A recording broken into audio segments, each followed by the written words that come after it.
Hello welcome. ಹೇಗಿದ್ದೀರಾ ಎಲ್ಲ? ನಾನು ಚೆನ್ನಾಗಿದ್ದೀನಿ. ನೀವು ಹೇಗಿದ್ದೀರಾ? ನಾನೀಗೊಂದು ವಿಡಿಯೋ ಮಾಡ್ತಿದ್ದೀನಿ. ಚಿಕನ್ ಮಸಾಲ ಮಾಡ್ತೀನಿ. ಚಿಕನ್ ಮಸಾಲ ಅಂದರೆ ಚಿಕನ್ ಮಸಾಲ ಪೌಡ್ರ್ ಮಾಡ್ತೀನಿ. ತುಂಬ ಚೆನ್ನಾಗಿರುತ್ತದೆ ಮನೆಯಲ್ಲೇ ಮಾಡೋದ್ರಿಂದ. ನಾನು ಮುಂಚೆ ಎಲ್ಲ ಹಾಗೇನೆ ಮಾಡ್ತಿದ್ದೆ. ಇವಾಗ ನನಗೆ ಟೈಮ್ ಇಲ್ಲದ ಕಾರಣ ನಾನು ಮಾಡ್ತಾ ಇಲ್ಲ. ಒಂದು ಚಿಕನ್ ಮಸಾಲ ಪೌಡ್ರನ್ನು ಮಾಡುವಂತ ಇದ್ದೀನಿ. ಒಂದು 15 ದಿನಕ್ಕೆ 1 ತಿಂಗಳಿಗೆ ಮಾಡಿಟ್ರೆ ಆರಾಮವಾಗಿ ಚಿಕನ್ ತಂದಾಗ ನಾವು ಚಿಕನ್ ಮಸಾಲವನ್ನು ಮಾಡಬಹುದು. ಮತ್ತೆ ಅದಕ್ಕೆ ಈರುಳ್ಳಿ ಬೆಳ್ಳುಳ್ಳಿಯನ್ನು ನಾನು ಆ್ಯಡ್ ಮಾಡಲ್ಲ ಈಗ, ಅಂದರೆ ತುಂಬ ದಿನ ಇಡುವಾಗ ಕೆಡುತ್ತದೆ ಅಂತ. ಮತ್ತೆ ಅದೇ ಆಯಿಲ್ ಫ್ರೈ ಕೂಡ ಮಾಡಬಾರ್ದು, ಆಗ ಕೆಡಲ್ಲ. ಹಾಗೇನೆ ನಾನು ಚಿಕನ್ ಮಸಾಲ ಮಾಡುವಾಗ ಏನೆಲ್ಲ ತಗೋತೀನಿ, ಏನೆಲ್ಲ ಹಾಕ್ತೀನಿ ಎಲ್ಲ ನಿಮಗೆ ತೋರಿಸ್ತೀನಿ.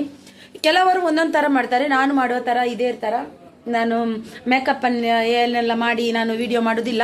ನಾನು ಹೀಗೇನೆ, ಯಾರು ಏನು ಅನ್ಕೋಬೇಡಿ. ನಾನು ನ್ಯಾಚುರಲ್ ಆಗಿ ಇರೋದು. ಅದಕ್ಕೆ ಈಗ ನಾನು ಚಿಕನ್ ಮಸಾಲಕ್ಕೆ ಏನೆಲ್ಲ ಬೇಕಂತ ನಿಮಗೆ ತೋರಿಸ್ತೀನಿ. ನೀವು ಕೂಡ ನೋಡ್ಕೊಂಡು ಬನ್ನಿ. ನೋಡಿ, ನಾನು ಕೋಳಿ ಸುಕ್ಕ ಮಾಡಲಿಕ್ಕೆ ತುಂಬ ಒಂದು ಪೌಡ್ರ್ ಮಾಡಿ ಇಡುವಂತ ಇದ್ದೀನಿ.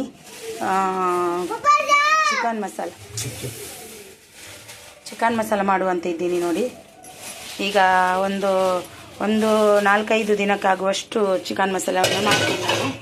ಇಲ್ಲಿ ನೋಡಿ, ಒಂದು ಕಪ್ ಆಗುವಷ್ಟು ಕೊತ್ತಂಬರಿ ತಗೊಂಡಿದ್ದೀನಿ. ಹಾಗೆಯೇ ಒಂದು ಅರ್ಧ ಕಪ್ ಅಷ್ಟು ಜೀರಿಗೆ, 3-4 ಸ್ಪೂನಷ್ಟು ಇದು ಕಾಳು ಮೆಣಸು, ಸ್ವಲ್ಪ ಸಾಸಿವೆ, ಸ್ವಲ್ಪ ಮೆಂತ್ಯ, ಚಕ್ಕೆ, ಲವಂಗ, ಮತ್ತು ಇದು ಸ್ಟಾರ್, ಮತ್ತು ಬಡಿಸೊಪ್ಪು ಸ್ವಲ್ಪ, ಮತ್ತು ಒಗ್ಗರಣೆಗೆ ಇದು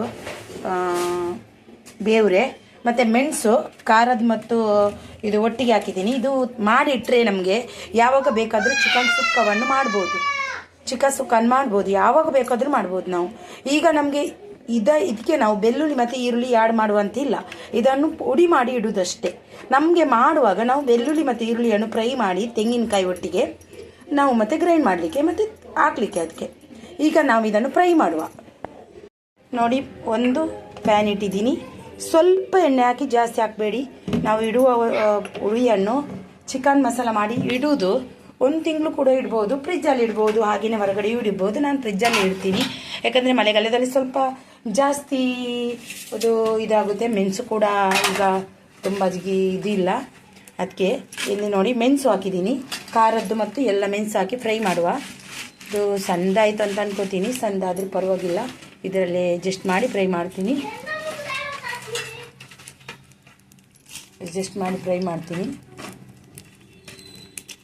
ಒಂದೊಂದು ಸರ್ತಿ ನಮಗೆ ಯಾರು ಸಪೋರ್ಟ್ ಇಲ್ಲದೇ ಇರುವಾಗ ನಾವು ನಮಗೋಸ್ಕರ ನಾವು ಮಾಡಬೇಕು ಹೊರತೆ ಇನ್ನೊಬ್ರಿಗೆ ಇದು ಒಂಥರ ಜಲಸ್ತರ ಅಂತಾರಲ್ವ, ಆ ರೀತಿ ನಮ್ಮವರೇ ನಮಗೆ ಆಗಲ್ಲ ಒಮ್ಮೊಮ್ಮೆ. ಅದು ಖಂಡಿತ. ಇದು ಚೆನ್ನಾಗಿ ಫ್ರೈ ಆಗಬೇಕು. ನಾವು ಮನೆಯಲ್ಲಿ ಕೂತ್ಕೊಂಡು ತಿಂದು ಉಂಡುಕೊಂಡು ಕೂತಿರ್ತೀವಿ ಅಂತ ಅನ್ಕೊಳ್ತಾರೆ. ಅವ್ರದ್ದು ಮನೆಯಲ್ಲಿ ಕೂತು ಕೆಲಸ ಮಾಡೋದು ಉಂಟಲ್ವ, ಅದು ಅವರಿಗೆ ಯಾರಿಗೂ ಕಾಣೋದು ಬೇಡ.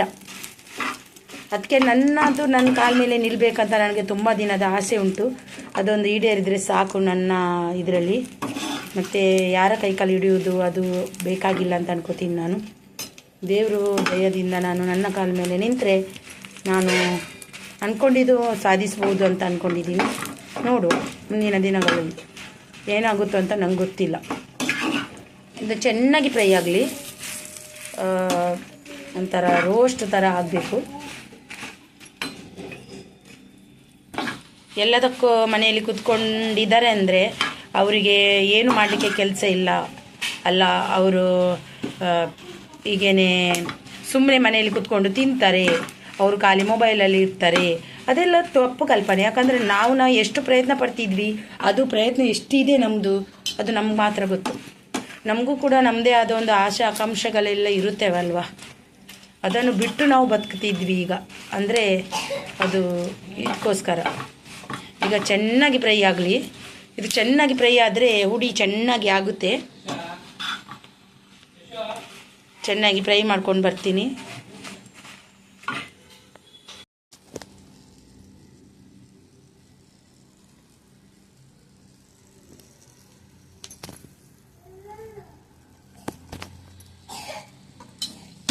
ನೋಡಿ ಮೆಣಸು ಫ್ರೈ ಆಯಿತು. ತೆಗಿಯುವ. ಮೆಣಸನ್ನು ತೆಗೆದೆ. ಈಗ ನಾವು ಇದೆಲ್ಲ ಡ್ರೈ ಮಸಾಲವನ್ನೇ ಮಾಡುವ. ತುಂಬ ಇದು ಬೇಡ, ಡ್ರೈಯೇ ಹುರಿಯುವ. ಕೊತ್ತಂಬರಿ ಡ್ರೈಯನ್ನೇ ಹುರಿಯುವ. ಸ್ವಲ್ಪ ಫ್ರೈ ಆಗುವಾಗನೇ ಜೀರಿಗೆನೂ ಹಾಕುವ. ಹಾಗೆಯೇ ಇದು ಮೆಣಸು, ಕಾಳು ಮೆಣಸು, ಹಾಗೆಯೇ ಮೆಂತೆ, ಹಾಗೆಯೇ ಸಾಸಿವೆ, ಹಾಗೆಯೇ ಬಡಿಸೊಪ್ಪು ಮತ್ತು ಇದು ನೀವು ಅನ್ಕೋಬೋದು ಇಷ್ಟು ಮಾಡ್ತಾರಂತ. ನನಗೆ ಸುಮಾರು ದಿನಕ್ಕೆ ಬೇಕಂತ ಮಾಡಿಕೊಳ್ಳೋದು ಇಡೋದು. ಯಾಕಂದರೆ ಪದೇ ಪದೇ ಮಾಡೋದಕ್ಕಿಂತ ಮಾಡಿ ಇಟ್ಟರೆ, ನಾನು ಮುಂಚೆ ಹೀಗೇ ಮಾಡ್ತಿದ್ದೆ, ಇವಾಗ ಮಾಡ್ತಿಲ್ಲ ಯೂಟ್ಯೂಬ್ಗೆ ಬಂದ ಮೇಲೆ. ಹಾಗೆ ಮುಂಚೆ ಹೀಗೇ ನಾನು ಎಷ್ಟು ಬೇಕೋ ಅಷ್ಟು ಮಾಡ್ಕೊಂಡು ಇಟ್ಬಿಡ್ತಿದ್ದೆ. ಚಿಕನ್ ತಂದು ಅದಕ್ಕೆ ಚೆನ್ನಾಗಿ ತೆಂಗಿನಕಾಯಿ ತುರಿದು ಇದು ಹಾಕ್ತಿದ್ದೆ. ನಮಗೆ ಇದು ಫ್ರೈ ಮಾಡುವಾಗ ಈರುಳ್ಳಿ ಎಲ್ಲ ಹಾಕಬಾರ್ದು, ತುಂಬ ದಿನಕ್ಕೆ ಇಡುವುದಾದರೆ. ನಾವು ಚಿಕನ್ ರೆಸಿಪಿ ಮಾಡುವಾಗ ಈರುಳ್ಳಿಯನ್ನು ಏನು ಮಾಡಬೇಕಂದ್ರೆ ಈರುಳ್ಳಿ, ಶುಂಠಿ, ಈರುಳ್ಳಿ ಮತ್ತು ಇದು ಯಾವುದು ಬೆಳ್ಳುಳ್ಳಿಯನ್ನು ನಾವು ಚೆನ್ನಾಗಿ ಹುರಿದು ತೆಂಗಿನಕಾಯಿ ಒಟ್ಟಿಗೆ ಗ್ರೈಂಡ್ ಮಾಡಬೇಕು. ಒಂದು ಸುತ್ತು. ಆಗ ನಮಗೆ ಚೆನ್ನಾಗಿ ಆಗುತ್ತೆ. ಅದು ಚೆನ್ನಾಗಿ ಫ್ರೈ ಆಗಬೇಕು. ಎಷ್ಟು ಘಮ ಘಮ ಅಂತ ಬರ್ತಾಯಿದೆ ನೋಡಿ. ಇದು ಎಷ್ಟು ಘಮ ಅಂದರೆ ತುಂಬ ಕರಂಚಬಾರ್ದು, ತುಂಬ ಚೆನ್ನಾಗಿ ಫ್ರೈ ಆದ್ರೇ ಅದು ಒಂದು ರೂಮ್ ಎಲ್ಲ ಸ್ಮೆಲ್ಲಿಂದ ಕೂಡಿರಬೇಕು. ಅಷ್ಟು ಘಮ ಬರಬೇಕು. ಅಷ್ಟು ಘಮ ಅಂದರೆ ಅಷ್ಟು ಘಮ ಇರಬೇಕು. ಇದು ಚೆನ್ನಾಗಿ ಫ್ರೈ ಮಾಡುವ.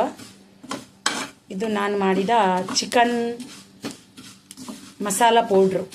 ನಂದು 1 ತಿಂಗಳಿಗೆ ಆಗುವಷ್ಟು ನಾನು ಮಾಡ್ತೀನಿ. 1 ತಿಂಗಳಿಗೆ ಅಂದರೆ ನಾವು ಆದಷ್ಟು ಬೇಗ ಹೆಚ್ಚಾಗಿ ಮಾಡೋದಿಲ್ಲ. 1 ತಿಂಗಳಿಗೆ ಆಗುವಷ್ಟು ಗ್ರೈಂಡ್ ಮಾಡ್ತೀನಿ. ಮತ್ತು ಅದರಲ್ಲಿ ರೆಸಿಪಿ ಹೇಗೆ ಮಾಡ್ತೀನಿ ಅಂತ ಅದನ್ನು ಕೂಡ ತೋರಿಸ್ತೀನಿ. ಇದನ್ನು ಮಸಾಲ ಒಂದು ರೆಸಿಪಿ ನಿಮಗೆ ತೋರಿಸ್ತಾ ಇದ್ದೀನಿ. ಇದು ನಾನು ಮಾಡುವಾಗ ಚಿಕನ್ ಎಷ್ಟು ಸ್ಮೆಲ್ ಅಂದರೆ ಅಯ್ಯೋ ಇವಾಗಲೇ ತಿನ್ನಬೇಕು ಅಂತ ಆಸೆ ಆಗ್ತಾ ಉಂಟು. First smell. ಆದಷ್ಟು ಎಣ್ಣೆ ಬಳಸಬೇಡಿ.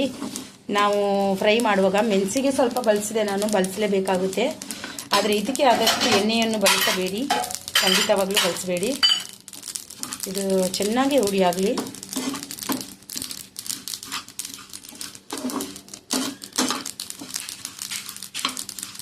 ಎಷ್ಟು ಚೆನ್ನಾಗಿ ಹುಡಿ ಆಗ್ತದೋ ನೋಡಿ. ಪಟ್ ಪಟ್ ಪಟ್ ಸೌಂಡು ಕೂಡ ಬರ್ತುಂಟು. ಆದರೆ ಕಂಚಬಾರ್ದು, ಕಂಚಿದ್ರೆ ರೆಸಿಪಿ ಹಾಳಾಗುತ್ತೆ. ತುಂಬ ಚೆನ್ನಾಗಿ ನೋಡಿ, ಸೌಂಡು ನೋಡಿ ಎಷ್ಟು ಚೆನ್ನಾಗಿ ಬರ್ತಿದೆ. ಟಪ್ ಟಪ್ ಟಪ್ ಅಂತ ನೋಡಿ. ಇಷ್ಟಾದರೆ ಸಾಕು ನಮಗೆ. ಆದಷ್ಟು ನಾವು ಮೀಡಿಯಮಲ್ಲಿ ಇಡಬೇಕು. ಕರಂಚುವ ಥರ ನೋಡ್ಕೋಬೇಕು. ಕಂಚ ಹೋಗಬಾರ್ದು, ಕಂಚದ ಥರ ನೋಡಬೇಕು, ಕಂಚುವ ಥರ ಅಲ್ಲ ನೋಡಿ. ಚೆನ್ನಾಗಿ ಮಾಡುವ ಫ್ರೈ. ಎಷ್ಟು ಪರಿಮಳ ನೋಡಿ, ಎಷ್ಟು ಸ್ಮೆಲ್ ನೋಡಿ. ಅಯ್ಯೋ ಸ್ವಾದ ಅಂದರೆ ಎಷ್ಟು ಸ್ವಾದ ಇದೆ. ಇದು ಆಯಿತು ನೋಡುವ. ಇದನ್ನು ನಾನು ಅದೇ ಪಾತ್ರಕ್ಕೆ ಇದನ್ನು ಹಾಕುವ, ತಣ್ಣಗೆ ಮಾಡಲಿಕ್ಕೆ ಇಡುವ. ಇದು ತಣ್ಣಗಾಗಲಿ. ಆಮೇಲೆ ನಾನು ಇದನ್ನು ಮಿಕ್ಸಿ ಮಾಡ್ತೀನಿ.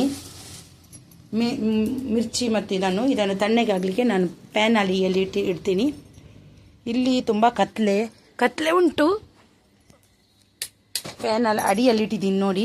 ಅದು ತಣ್ಣಗಾಗಲಿ ಆದಷ್ಟು ಬೇಗ ಆದ್ರೇ ನಮಗೆ ತುಂಬ ಬೇಗ ಕೆಲಸನೂ ಆಗುತ್ತೆ. ಮಾಡ್ಕೊಂಡು ಬಂದೆ ಚಿಕನ್ ಇದ್ದು. ಅದು ನಾವು ಮಿಲ್ಲಿಗೆ ಕೊಟ್ಟರೆ ತುಂಬ ಸಣ್ಣಗಾಗುತ್ತೆ. ಪರವಾಗಿಲ್ಲ, ಇಷ್ಟು ಆದರೆ ಸಾಕು. ಇದು 1 ತಿಂಗಳಷ್ಟು ನಾನು ಇಡ್ತೀನಿ. ತುಂಬ ಚೆನ್ನಾಗಿ ಬಂದಿದೆ. ಇದು ಡಬ್ಬದಲ್ಲಿ ಗಟ್ಟಿ ಗಾಳಿ ತಾಗದಾಗಿ ಇಡಬೇಕು ಚಿಕನ್ ಪೌಡ್ರು. ಇದನ್ನು ಯೂಸ್ ಮಾಡ್ಕೊಂಡು ಈಗ ಚಿಕನ್ ರೆಸಿಪಿ ಮಾಡ್ತೀನಿ ನಾನು. ನೋಡಿದ್ರಲ್ವಾ ನಾನು ಮಾಡಿದ ಚಿಕನ್ ಮಸಾಲ ಪೌಡ್ರನ್ನು? ನೋಡಿದ್ರಲ್ವಾ ನಾನು ಚಿಕನ್ ಮಸಾಲ ಪೌಡ್ರನ್ನು ಮಾಡಿದ್ದನ್ನು? ನೀವು ಕೂಡ ಒಮ್ಮೆ ಟ್ರೈ ಮಾಡಿ, ತುಂಬ ಟೇಸ್ಟಿಯಾಗಿರುತ್ತದೆ. ಈ ಚಿಕನ್ ಮಸಾಲವನ್ನು ಉಪಯೋಗಿಸಿಕೊಂಡು ಚಿಕನ್ ರೆಸಿಪಿ ಮಾಡಲಿಕ್ಕೆ ತುಂಬ ಚೆನ್ನಾಗಿದೆ. ನಮ್ಮದು ಉಡುಪಿ ಕರಾವಳಿ ಸೈಡ್ ಮಾಡುವ ಅಂಥದ್ದು ಇದು. ನಿಮಗೆ ಈ ವಿಡಿಯೋ ಇರ್ಬೋದು ಅಂತ ಅನ್ಕೊಂಡಿದ್ದೀನಿ. ಇಷ್ಟವಾದಲ್ಲಿ ಒಂದು ಲೈಕ್ ಆ್ಯಂಡ್ ಶೇರ್ ಮಾಡೋದನ್ನು ಖಂಡಿತ ಮರಿಬೇಡಿ. ಅಲ್ಲಿವರೆಗೂ thank you. Bye bye bye bye.